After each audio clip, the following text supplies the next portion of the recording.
Om Shri Guru Pyo Namaha Hari Om Sadashiva Samarambham Shankaracharya Madhyamam Asmadacharya Paryantam Vande Guru Paramparam Shri Jagan Mataram Devi Stitadi Padmadasanam Hridaya Sagaratitam Gomatim Pranatosmyaham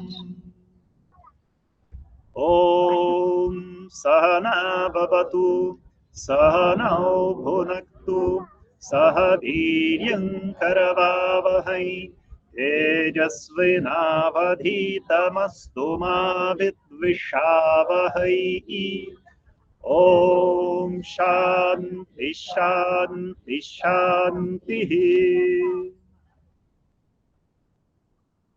Om Namah Shivaya, boa noite pessoal. Bom, hoje aqui estamos fazendo a nossa aula inaugural aberta do curso do Aditya Hridayam. Esse curso, vamos falar sobre o curso antes da gente começar. Então esse curso ele vai ter 12 aulas, a mais do que essa, né? Então serão 12 aulas, 6 minhas e 6 do Luciano, onde a gente vai dividir. Vamos falar sobre os mesmos versos, só que sobre aspectos diferentes, né? E a gente vai usar como base o livro, né, que inclusive saiu ontem, né? Então a gente está usando ele como base. O texto Aditya Hridayam não pertence a esse livro, né? Mas a gente vai usar ele como referência, inclusive para a parte do Luciano, né? Que tem uma linha de construção de argumento, etc., que está bastante conectada com a que é desenvolvida neste livro. Então, é interessante, né, quem puder ter o livro em mãos para a gente poder fazer o estudo. E eu vou me ater um pouco mais aos versos, né, e falar um pouquinho mais das palavras, e desenvolver um pouco qual é a intenção de Valmiki quando falou o que disse. Bom, então, vamos ao primeiro verso. E ele diz o seguinte, eu vou cantar e vocês repetem. Tato yuddha parishrantam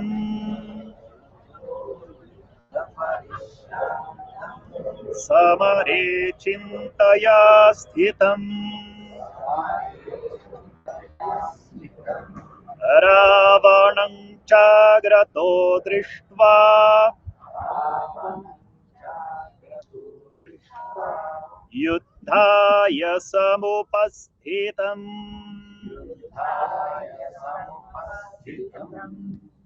Aqui, fazendo o microfone na voz, né? Então, é porque é que eu estou tendo que gritar aqui para o pessoal ouvir. Então, o verso começa com tato. Tato, quebrando o sandhi, vira tataha. Na tradição védica, a tradição védica é uma tradição onde como algo começa e como algo finaliza é muito relevante, né? Então, é muito comum você iniciar textos com o que a gente chama de Mangala Shloka, né? Que são versos que trazem esse Mangalam, que traz essa auspiciosidade para aquilo que né, se propõe o verso, seja um verso de Vedanta, seja um verso de outro assunto. Então, como começa, e não só como começa, a primeira palavra costuma ser muito relevante. Então, no caso da Gita, a gente tem Dharma Kshetre, Kurukshetre, Samaveta, Yuyutsavaha. A primeira palavra da Gita é Dharma, né? O que mostra, o que evidencia uma intenção muito clara, né, de Shri Krishna, do conteúdo da Gita, de Veda Vyasa. Né, sobre o que trata esse assunto.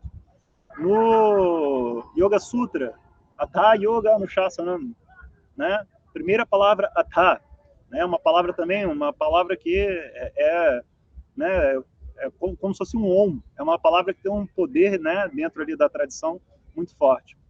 E aqui a gente tem Tataha. Tataha é uma palavra muito que ela pode passar batida como se fosse um vício de linguagem, né, para a gente, mas ela revela uma coisa muito importante para que o Aditya Hridayam faça sentido. Tataha vem de um pronome tad, que significa isso, aquilo. Tataha, esse taha do final, é um tassil pratyaya, é uma terminação que se adiciona, que vai dar uma ideia de, como se fosse de causa, né, simplificando. Então, ou seja, tad significa aquilo. Com esse taha no final, esse taha no final vai significar desde aquilo, vindo daquilo, né? E aí a gente traduz isso como então, entende?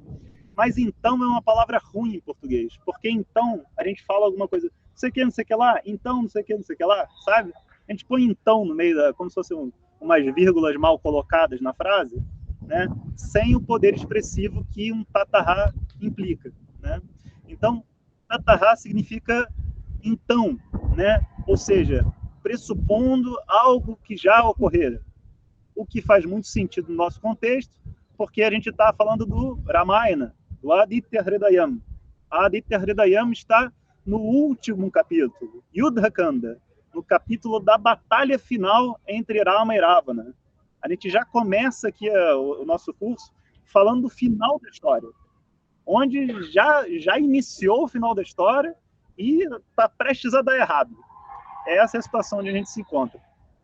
Então, Tataha pressupõe o conhecimento de toda essa história que veio antes, né?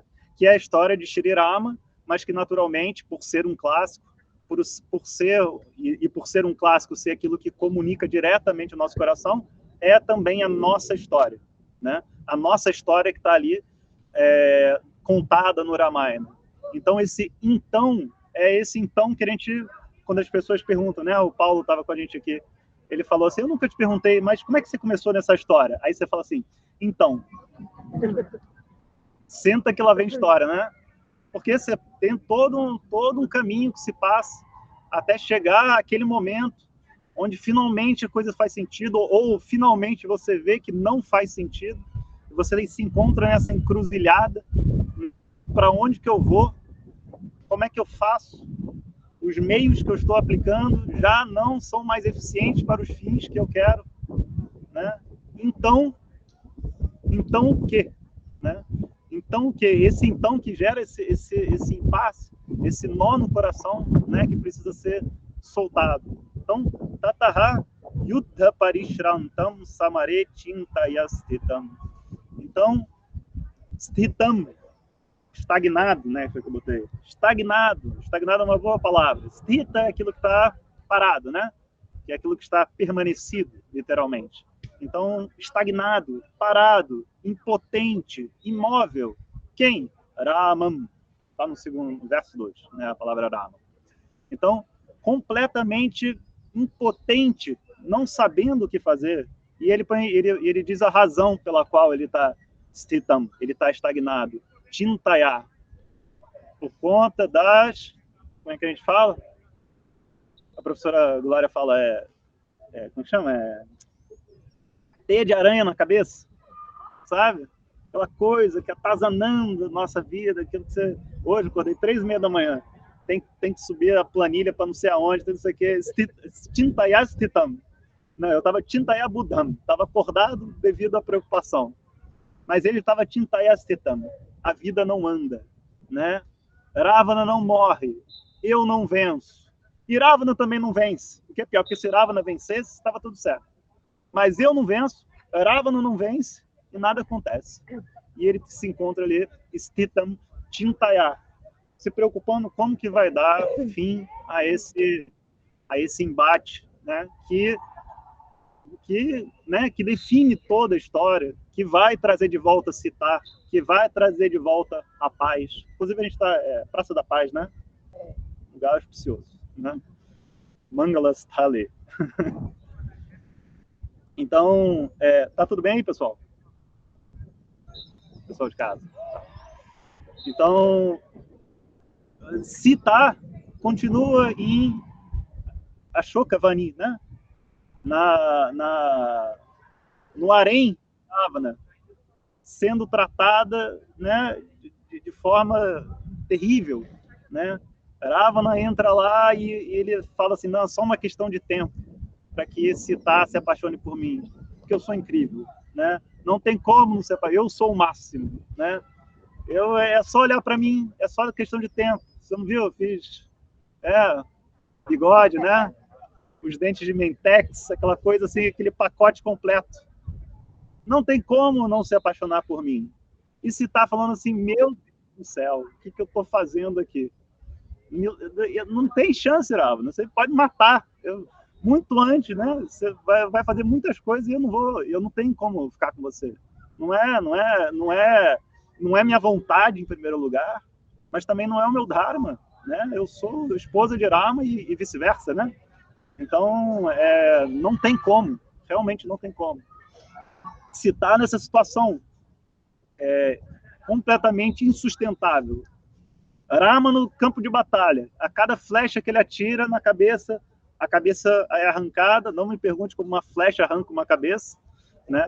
É o que conta a história, né? Então, as flechas arrancam as cabeças de Ravana e as cabeças de Ravana voltam a nascer, né?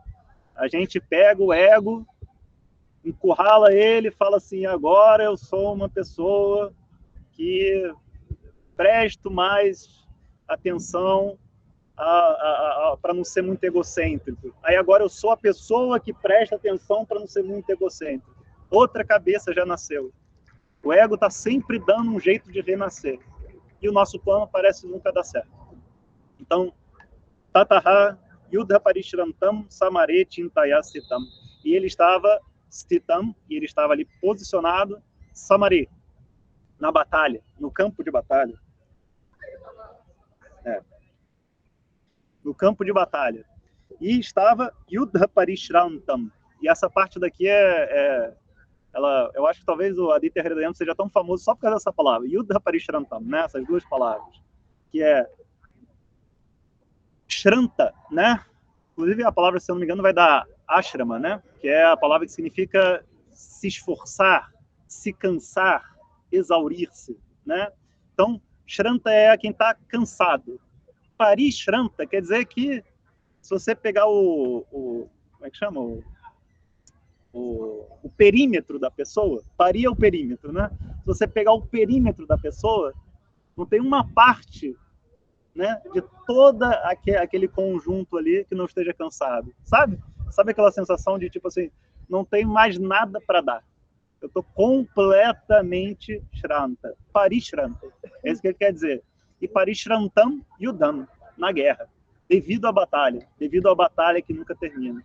Esse parishranta, né, ele toca o nosso coração, porque você fala assim, nossa, às vezes você fala assim, meu Deus do céu, aonde que eu vou arranjar energia para fazer alguma coisa?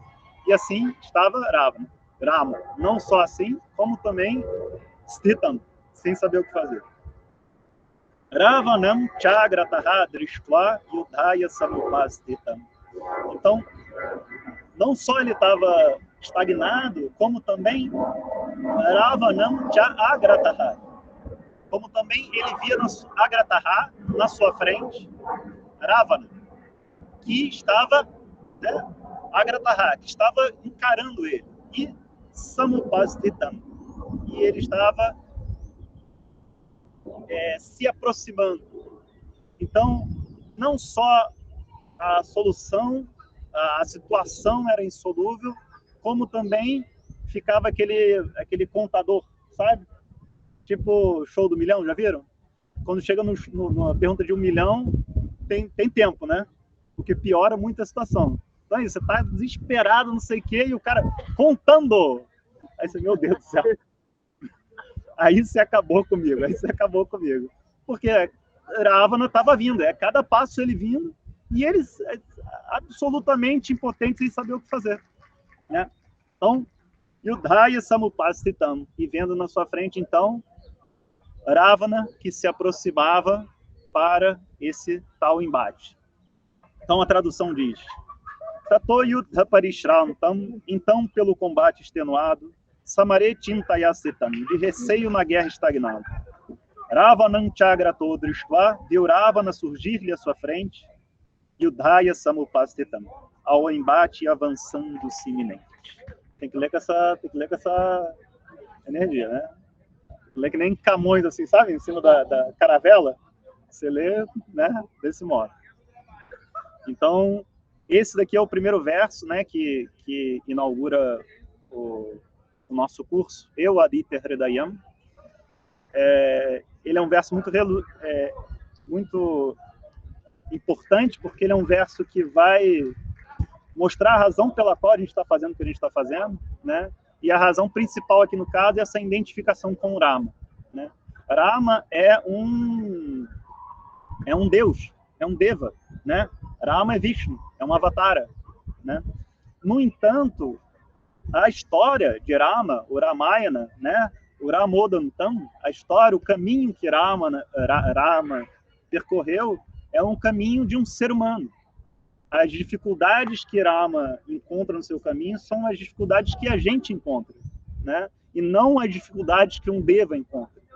Porque se fosse assim, se Rama fosse posto logo de cara como um deva, as decisões que ele tomou não necessariamente são as que eu tomaria, porque, pô, Rama é um deva, né? Então, se ele tomou é porque ele é bom. Não, Rama é sempre um espelho pra gente. Por mais que ele seja uma pessoa, né? Um ser ideal, né? Um ser humano ideal, mas mesmo assim, ele está sempre lidando com as situações que a gente analogamente vive na nossa vida, né? Então, é muito importante a gente entender essa humanidade de Rama, né? Para a gente falar, né? Por quê? Porque Rama é esse que, quando a gente pergunta assim, o que é preciso para ser feliz, né? Amar como Rama amou, cantar como Rama cantou, dormir como Rama dormiu, etc. Né? Essa é a resposta. Como que você faz para ser feliz? Rama é o espelho. Rama é a nossa referência, né? E ele é referência não porque ele é perfeito, ele é referência porque a história dele é a nossa história. É o que a gente vive. O conflito que Rama vive é o conflito que a gente vive. De ter que atirar pelas costas de Bali, né? Para retornar o trono de Sugriva. Para ter que dizer, para ter que concordar com o pai com uma injustiça que a sua madrasta fez com ele.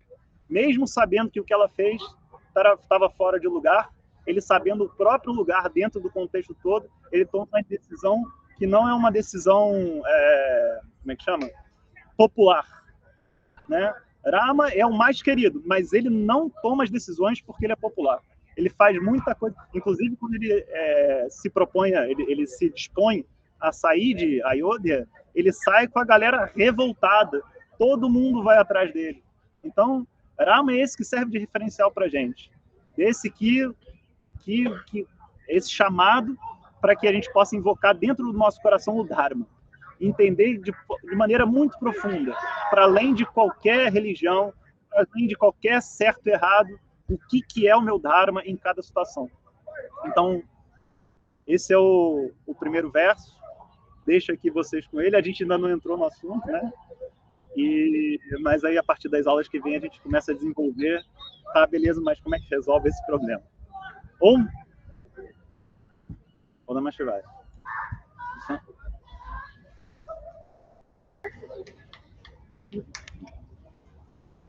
Om Shri Guru Bhyo Namaha Harihi Om.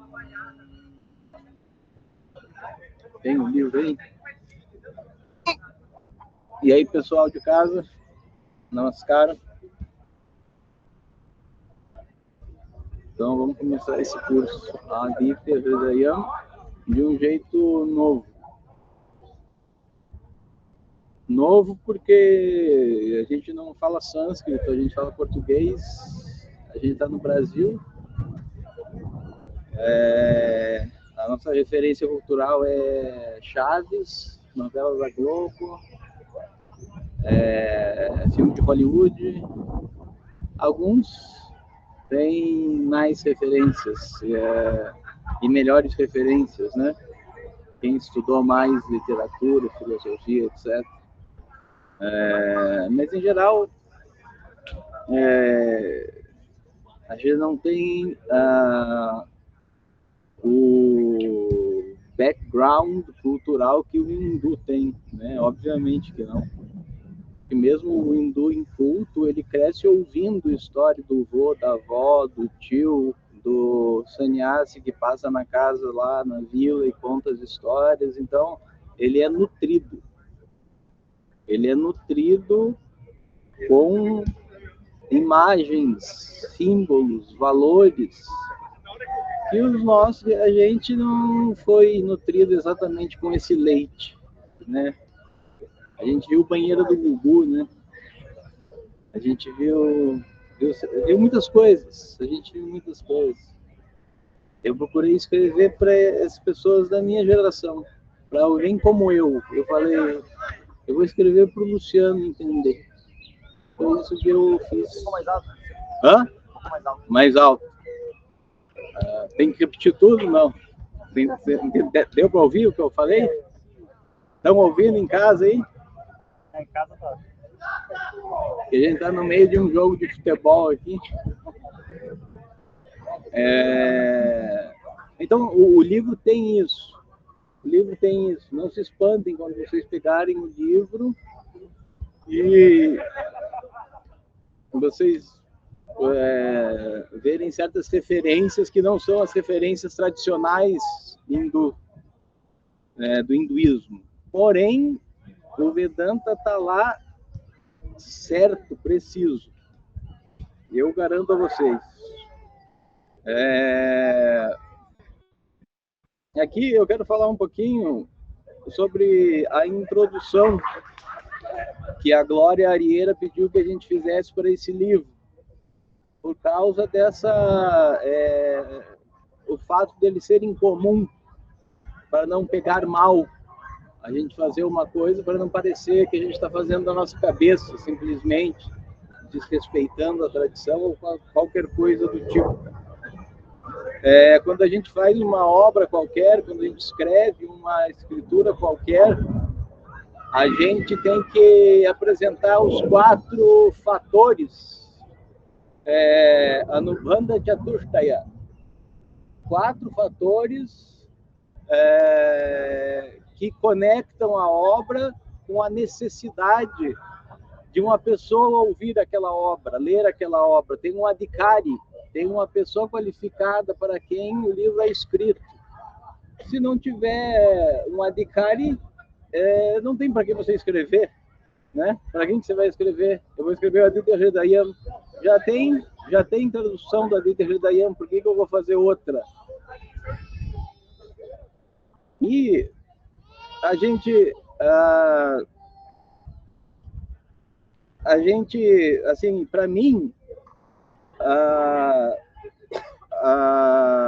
o que eu vejo, pela minha própria experiência e pela experiência dos meus alunos, é que existe uma passividade com relação ao Pramana.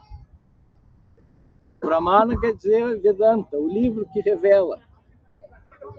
A pessoa quer ganhar a liberação.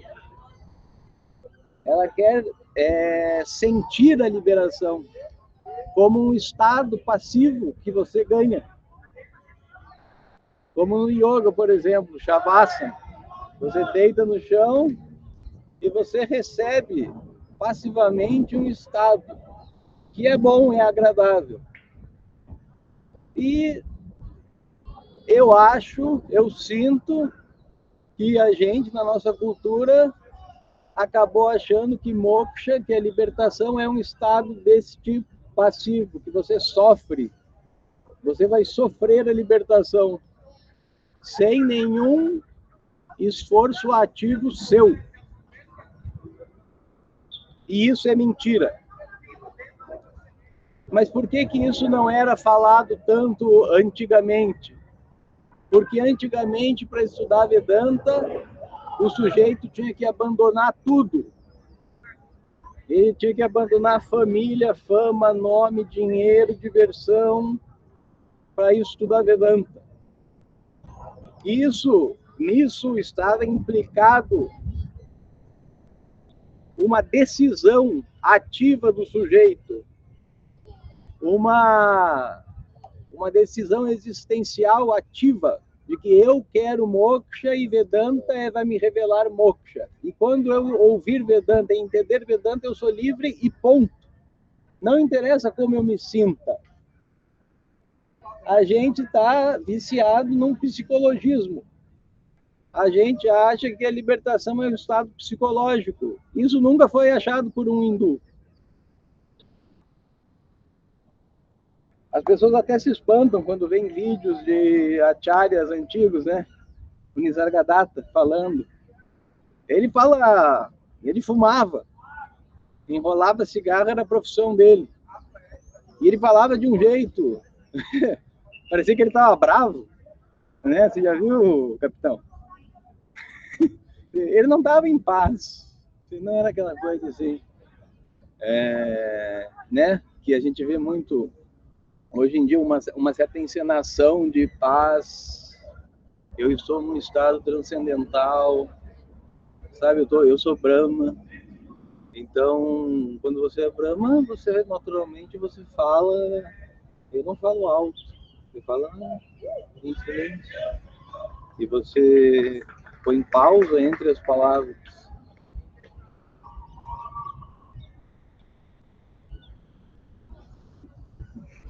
Para criar um efeito psicológico na pessoa. Daí a pessoa sente, de fato sente. De fato sente uma certa...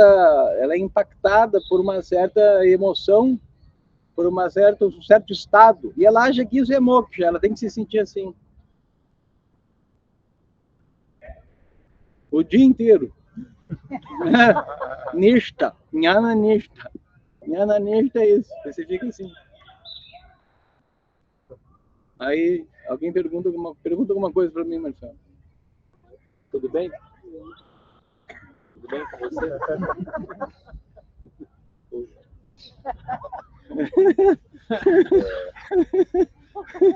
É assim, não é assim?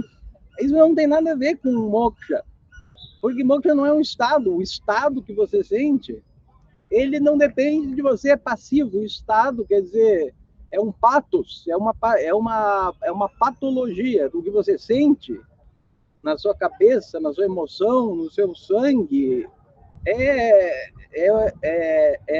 imposto para você pela natureza, pela prakriti. Não depende do seu livre-arbítrio. Você pode até estar muito calmo, se sentir calmo, e Vedanta, o entendimento de Vedanta vai acabar te deixando calmo. Mas não é esse o ponto. A gente não...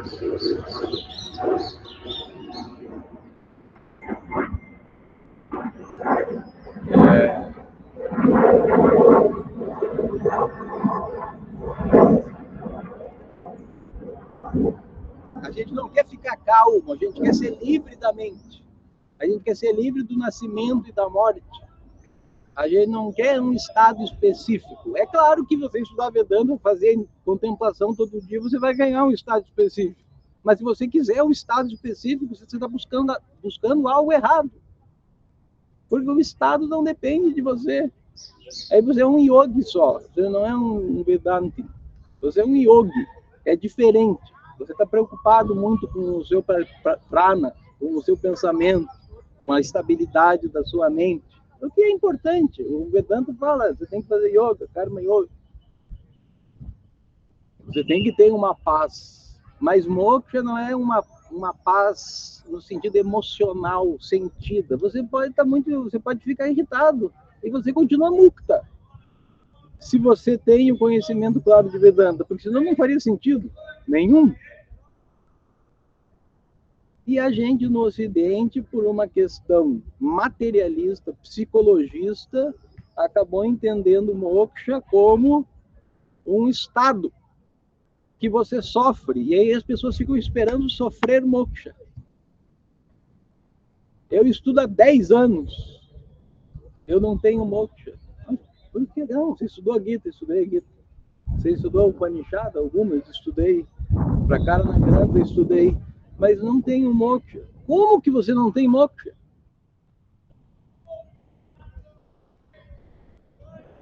Ah, eu não sinto que eu tenho moksha. Por quê? Como assim?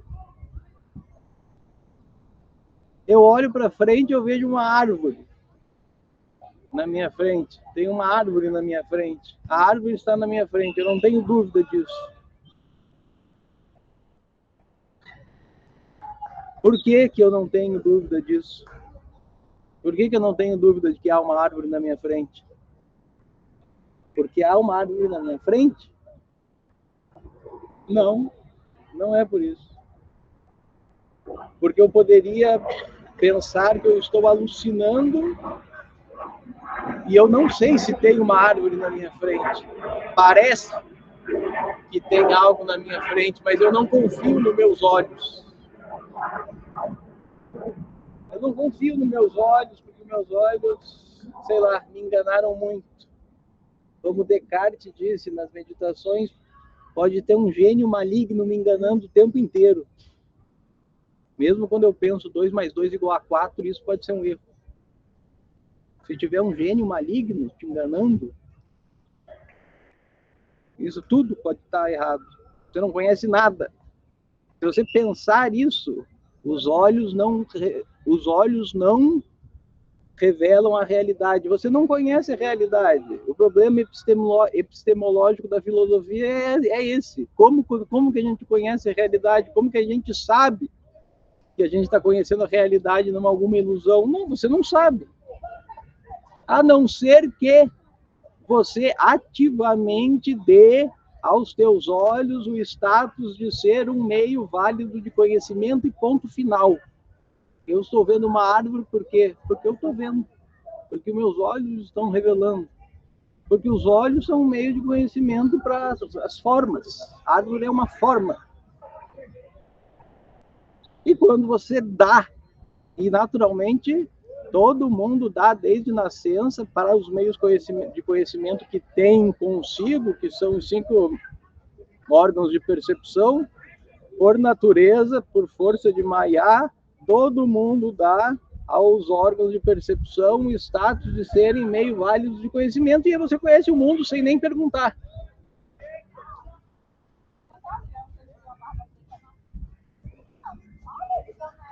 Por que eu sei que passaram conversando? Porque eu ouvi. Por que eu sei que isso é um livro do Aditya? O que é isso? Um livro do Aditya Hridayam? Prove que é um livro do Aditya Hridayam. Qual é a prova? A sua visão. Qual é a prova além da visão? Que isso aqui é o livro do Aditya Hridayam. Não tem a prova além da visão. A visão é a prova. Isso para Mana é isso, a prova. Vocês entendem? Todo mundo dá para o olho o status de ser a prova. Ver para... Você vê e você sabe. E também você ouve e você sabe.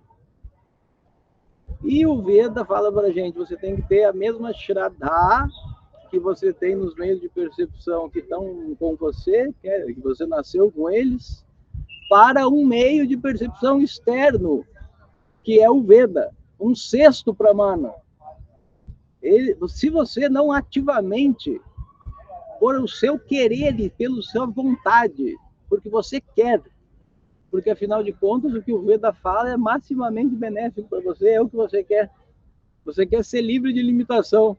Aí vem um livro, vem um rishi e fala, você é livre de limitação, uma tradição de 20 mil anos, 50 mil anos, 100 mil anos, que está aí, um parampará ininterrupto. Vem e fala para você o que você quer, o que você deseja, você é tudo. Você não tem que melhorar nem uma espinhazinha aqui, ó, que minha mulher fica tirando de mim o tempo inteiro, arrancando cravo de mim. Você não tem que tirar um cravinho da sua cabeça para você ser o que você quer ser. Já. O que impede você é a ideia que você tem na sua cabeça sobre o eu, que o Veda não permite que você tenha. O Veda não fala que você é filho de tal e qual. Ele não fala que você nasceu de não sei o que, não sei o que. Ele não fala que você tem tantos metros de altura, ou que você é agitado. Ele não permite que você fale isso. O Veda é a autoridade, é a prova, é o meio de conhecimento válido para a natureza do eu, que é livre de limitação, que é o que você quer ser. Se você não pegar Vedanta com essa atitude, você não vai ser livre, não interessa o quanto você estude. Você vai estudar uma doutrina. E depois você pode estudar outra doutrina do budismo. E você pode estudar o cristianismo. E você não dá Shraddha para nenhuma delas. E aí você vira um erudito, um acadêmico, que vai dar aula na faculdade. E depois nasce de novo como uma zebra. Aqui não tem animal, né? Aqui não é um zoológico, aqui é o Parque de Ibirapuera. Nasce como uma zebra. Por quê? Porque você não obteve o palamo do estudo. Você só obtém o palamo do estudo se você for um estudante qualificado. E a gente, eu acho, perdeu essa qualificação. Obviamente que a gente perdeu a Shraddha. Não tem Shraddha natural no Veda. Um hindu, quando nasceu lá 10 mil anos atrás, na tradição védica, naturalmente tinha Shraddha no Veda. É como se fosse um fantástico. O Bonner falou, o William Bonner falou, é verdade, você confia. Por quê? Porque ele falou aí para Mana. Da mesma maneira, antigamente, quando o cara ele tinha essa mesma Shraddha no livro, no Veda, no Guru. Então, o Guru falava para ele que ele era Brahma, ele já era livre antes de entender. Se ele tiver Shraddha total, ele já é livre antes de entender as minúcias das dúvidas do intelecto. Você não está nem preocupado. Você sabe que é uma questão de tempo para você resolver as dúvidas. O intelecto vai apresentar dúvidas sobre a visão. Porque eu sou tudo. Como assim, pô? Eu acho que eu sou o corpo. Mas aí tem. O Shastra pacientemente vai explicar com lógica para você que você não é o corpo. Afinal, o corpo é um objeto da sua percepção. Ele é feito de comida, ele pesa, ele muda. Você não. Você é imutável. Você é o sujeito da percepção, tem todas as razões do mundo para você não ser o corpo e nenhuma razão para você ser, a não ser o seu sentimento, a sua vassana, né? O corpo muda, é uma coisa incrível. A Maya, essa Maya Shakti, esse poder ilusório da criação é uma coisa impressionante. Uma coisa que é obviamente errada, que é igualar eu e corpo, é aceito por todo mundo. Granati, você aceita, Shankara fala. Isso é Granati, por todo mundo aceita. Eu sou o corpo, todo mundo aceita. Apesar de ser um pedaço de carne. Você é carne, você é osso. Você é dedo. Você é cabelo, você é unha. Você é sangue, cocô, xixi. É isso que é o corpo. Constitui isso. A soma disso é um invólucro. Você é esse invólucro. Você não é isso. Você é a testemunha disso. Isso muda, a testemunha disso não muda. A lógica não permite que você conclua isso. O Shastra, muito menos. Ele proíbe que você pense isso, mas as pessoas pensam isso. E mesmo sendo ensinado, Bodhyamana Ati, mesmo as pessoas sendo ensinadas pelo Veda, elas continuam com a conclusão, eu sou o corpo. E a Ram Paramatma, eu sou o Paramatma, a causa da criação, que é provado pelo Shastra, e a lógica não concorda com isso. Você vai ver, pode estudar. A lógica vai sempre concordar com isso. Toda ideia contrária a isso vai ser refutada pelo Shastra, por Shankara e por todos os mestres. E mesmo a pessoa estudando 10 anos e refutando essa visão, ela continua aceitando que eu sou o corpo, eu nasci do meu pai, eu vou morrer. Olha a força do negócio. Olha o esforço que a gente tem que fazer para ser livre. Não é só entender. Ah, eu entendi Vedanta. Um monte de gente entendeu Vedanta. A questão é, você dá a Vedanta a autoridade para só ele dizer quem você é? E você não tem, você pensa assim, eu não tenho direito de pensar nada, nadinha, na quintida, nada, nadinha, nem um tiquinho de nada sobre o eu não tenho autoridade de pensar porque eu não tenho meio de conhecimento para acessar eu sou invisível. Aquele que tudo vê é invisível. Aquele que tudo ouve é inaudível, aquele que tudo cheira é incheirável, aquele que tudo come é incomível. Você não experimenta você é o experimentador. Você não pensa em você é o pensador. O pensamento e o sentido são meios de conhecimento que são válidos para você eliminar a ignorância sobre o mundo, não sobre o eu.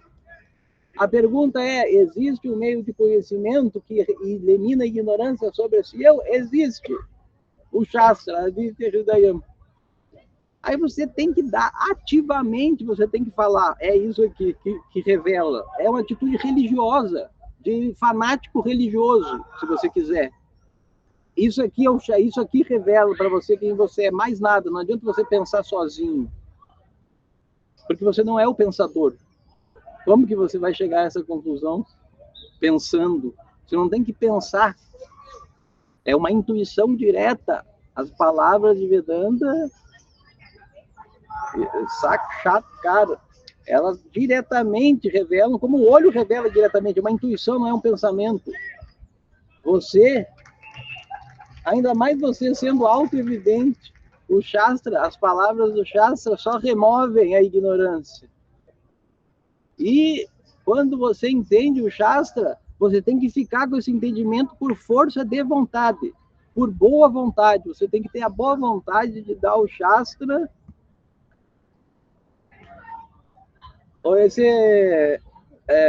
esse status de ser um meio válido e o único meio válido de revelação sobre o eu. Podem me xingar de... como é que é? Radical. Podem falar que eu sou radical. Podem falar, eu não tenho problema, eu sou radical mesmo. O único meio de conhecimento para o Atma é o Shastra. É porque eu não conheço outro. Eu nunca vi o Atma por nenhuma outra maneira. De nenhuma outra maneira. A tradição é essa. A professora, eu não quero ser radical. É problema moderno isso. É problema moderno que tem que ser resolvido. A ideia é ser radical. Eu quero aceitar o budismo também, que eu sou nada. Vedanta fala, você é tudo. E o budismo fala, você é nada. Aí você quer ser tudo e nada ao mesmo tempo. Aí dá tilt, dá choque no cérebro. Eu quero ser salvo por Jesus Cristo. Não, você tem que escolher uma coisa, cara. Ou você pode harmonizar essas coisas, que é o que Shankara fez na época dele, para Vedanta. Ser salvo por Jesus Cristo é entender Vedanta. Jesus Cristo é o Vritti. É o Vritti. É o Vritti que vem, elimina e vai embora. Elimina a ignorância e vai embora. Sacrifica o ego. É o ego sacrificado. E é o que Vedanta quer. Sacrificar o ego na cruz de Satchidananda. Aí você pode interpretar. Você precisa negar. Você é radical, mas você não precisa negar, falar que o cristianismo está errado, mas você pode interpretar o cristianismo à luz de Vedanta. Tem esse tipo de coisa aqui nesse livro. Você pode interpretar o budismo à luz de Vedanta, porque afinal de contas, você não é nada mesmo. Você, enquanto corpo, mente, etc., não é nada. Nadinha de nada. Nadica. Nem nada. No nada. Como diz o Geobaldo. O que você é? Panchakoshi. O osso, sangue. O que é isso? Nada. Nada. Nada. Isso aí é os 5 elementos que estão só agora, né? Por um instante, formados nesse corpo aqui. É a mesma coisa que está ali. Na praçada, a banana, maçã, etc. Ana. Aquilo é Anam. Esse aqui é Anamaya. É uma modificação da comida na forma do corpo, é comida.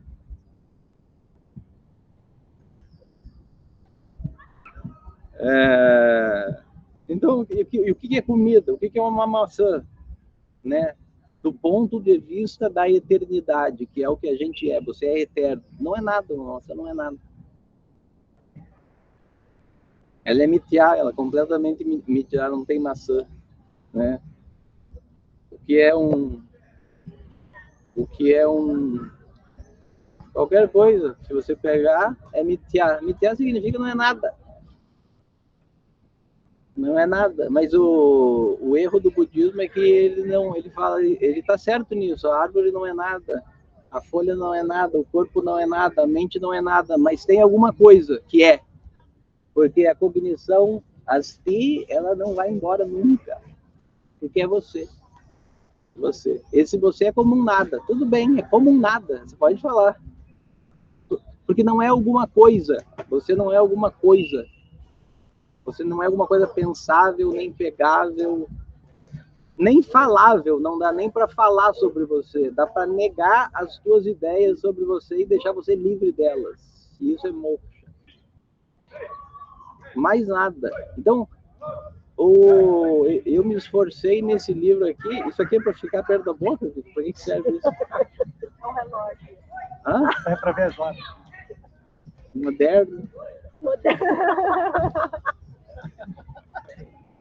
Ele falou, segura as duas coisas. Eu segurei. Eu sou tipo caipira. Esse é o microfone. Então, o Adhikari, quem é o Adhikari por esse livro? É a pessoa que... São dois. A pessoa que nunca teve acesso a Vedanta, e aí vai ter um acesso assim, a Vedanta de uma forma bonita, porque está escrito de uma forma bonita e tem imagens bonitas, e está traduzido, os versos estão traduzidos de forma bela. Então a pessoa pode ter um encanto estético e querer estudar Vedanta. Isso é um Adhikari, por isso que a gente escreveu. Agora falou. Tá bom. E também as pessoas que já estudaram, já foram expostas ao Prakriya de Vedanta, Panchakocha, até os três corpos, Karya Karana, tudo, Ishvara, os 5 elementos, tudo mais, mas mesmo assim continuam com a má vontade de que, assim, prove que eu sou Brahma. Como eu estou vendo a árvore, mas eu não aceito os meus olhos. Prove além da visão que a árvore existe, que é o problema da filosofia. Eles não conseguem resolver. Epistemologia. Prove que tem uma árvore mesmo, que não é só a sua visão, uma alucinação psicológica. Não dá para provar.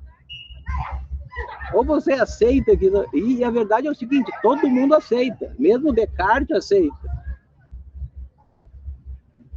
Quando ele vai atravessar a rua, ele olha para os lados e atravessa. Ele põe a vida dele em risco. Como que ele sabe que ele não está passando o carro e ele não está vendo?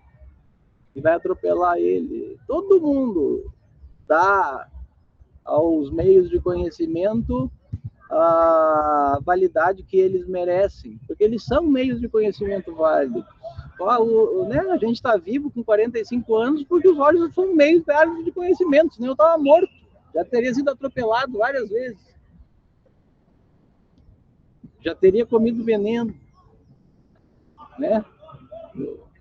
O nariz é um meio de conhecimento válido, você vê o cheiro podre, você não come. E você tem que se relacionar da mesma forma com o Shastra. As pessoas estudam por causa de uma mentalidade positivista, cientificista, materialista. Estudam Vedanta de uma forma assim, como se diz, um cientista ele é o quê? Ele tem que ser o quê? O que um cientista tem que ser? Neutro. Se você estudar neutro no Vedanta, você não vai alcançar o moksha. O neutro não vai alcançar.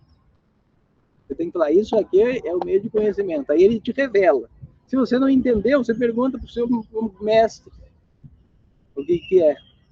E aí, quando você vê, você fica com a visão, você Grinati, Shankara fala, você pega para você agarra aquilo e fica com você. Isso é a parte ativa do estudo. Você não fica duvidando. Você duvida o tanto que o intelecto vai duvidar naturalmente. Porque para a gente ter Shraddha num troço, ele tem que ser minimamente, ele tem que ser lógico. Se for ilógico, a gente não consegue ter Shraddha. É só por isso que a gente fica estudando Mana, Shankara Bhashya. Só por isso. Porque o intelecto, sem que o intelecto Com dúvidas, o intelecto com dúvida não é capaz de ter Shraddha. Então, o intelecto não tem dúvida de que isso é uma árvore. Ele concorda com o olho, está tudo bem. Mas ele não concorda quando eu digo que você é tudo. Como assim? Eu sou tudo, como assim? Aí tem que... O intelecto, as dúvidas do intelecto têm que ser removidas. É só isso, não é filosofia. Porque parece filosofia. Mas não é filosofia, doutrina. É só você tem que resolver a dúvida, porque senão você não vai ter Shraddha. E só o Shraddhavan Labhate Jnanam. Só quem tem Shraddha tem Moksha Jnanam. Tem conhecimento que é Moksha. Então, existe uma boa vontade necessária no estudo de Vedanta que vem de você. Você tem que dar. Vedanta dá o conhecimento, dá a visão. E você acata a visão por boa vontade sua. Porque eu quero ser tudo, porque não existe dúvida de tudo, porque o Shastra revela que eu sou tudo e acabou. Eu sou livre. Não interessa como a minha mente se sente. Aí a pessoa estuda Vedanta e vai fazer psicoterapia. Por quê? Às vezes é preciso fazer psicoterapia. Tem um problema maior, uma depressão maior, uma ansiedade maior, é preciso tratar. Mas as pessoas acham que Moksha fica livre de todos os pensamentos, emoções, não sei o quê. Não é. É olhar para a mente e falar, a mente é agitada e eu sou livre da mente, porque o Shastra já me revelou, eu vejo isso. Eu não nego isso, porque você pode negar para sempre. E você pode ficar para sempre estudando e negando. E não pegando para você. Você pode estudar tudo, Brahma Sutra inteiro, tudo. Então, o Adhikari esse, moderno é esse. Ele precisa entender que o conhecimento não vai ser dado para você se você não aceitar. Assim, o conhecimento é tão válido, tão sólido e tão inabalável quanto a validade do meio de conhecimento que o revela. E a validade do meio de conhecimento é dado por você. Na cultura védica, todo mundo, desde nascença, dava para o Veda essa autoridade. Na nossa cultura, a gente não dá. A gente acha que é filosofia, porque a gente já estudou budismo, taoísmo, cristianismo, Kant, Heidegger, Platão, Aristóteles, e aqui é mais um só. Valmiki, Ramayana. E a gente tem que destruir isso. A gente tem que destruir isso e falar, isso é um pramana. E os indianos, que a gente tem que fazer puja todo dia para eles, fizeram um favor de decorar para nós o pramana, porque isso aqui, esse pramana, quando começou o mundo, todo mundo, era o pramana, era a única religião que existia, todo mundo, isso aí era coisa banal, todo mundo sabia, estava disponível para todo mundo. Depois, quando houve a dispersão lá do norte, do Polo Norte, o povo ariano foi descendo, aí ficou só na Índia. Eles decoraram isso aqui para nós. E deixaram... A gente tem uma dívida com esse povo que não é incomum. A gente tem que fazer namaskar a vida inteira, porque eles decoraram. Se não fossem eles, não haveria Shastra para nós, e não havendo Shastra, não haveria meio de conhecimento para o eu, não havendo meio de conhecimento para o eu que é Brahma, a gente não seria livre nunca, nunca, nunca. Não vai vir ninguém salvar você. O Shastra vai fazer isso, né? Então, eu chamo de boa vontade isso, Shraddha. Essa boa vontade que você tem com o seu olho, a boa vontade que você tem com o seu ouvido, você tem que ter com as palavras do Shastra. E, bom, eu acho que já deu o horário aqui, né? 10 horas exatamente. Alguém tem alguma dúvida? Fala aí. Depois tem os outros três, os 3 fatores do Anubandha Chaturthaya, eu falo na próxima aula.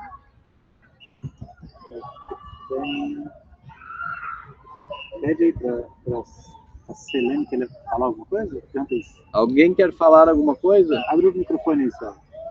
Abre o microfone, fala ou digita aí na mensagem. É melhor digitar na mensagem. É melhor digitar aí na tela.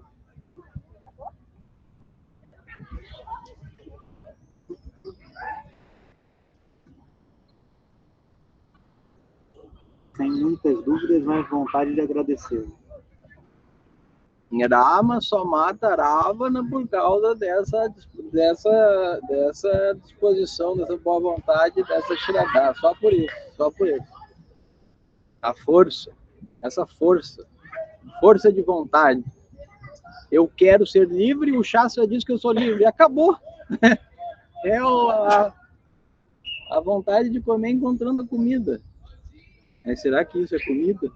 Será que isso vai me satisfazer? Coma! Coma! Brinate, aceite. Tá, professora, eu tenho dúvidas. A pessoa sempre fala isso, eu sempre tenho uma dúvida. Na verdade, a pessoa tem má vontade, ela não quer ser livre. Porque ser livre significa que você tem que parar de reclamar. Não tem ninguém te segurando. O problema não tem, o mundo não é um problema. Quem que tá afim de bancar isso? Hã?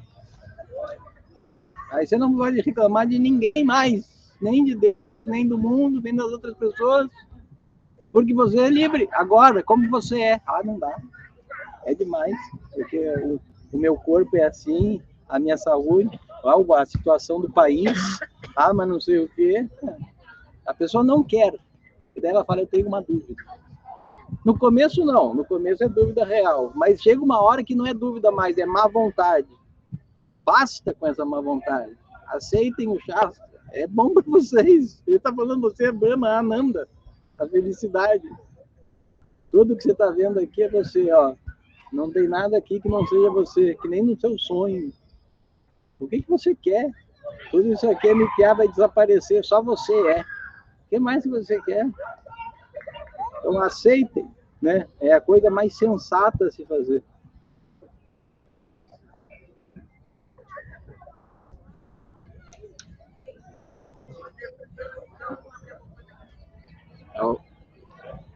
Posso encerrar? Om Purnamadav Purnamidam Purnat Purnamudachyate Purnasya Purnamadaya Purnameva Vashishyate. Om Shanti Shanti Shanti. Hari Om Shri Guru Pyo Namaha. Hari Om.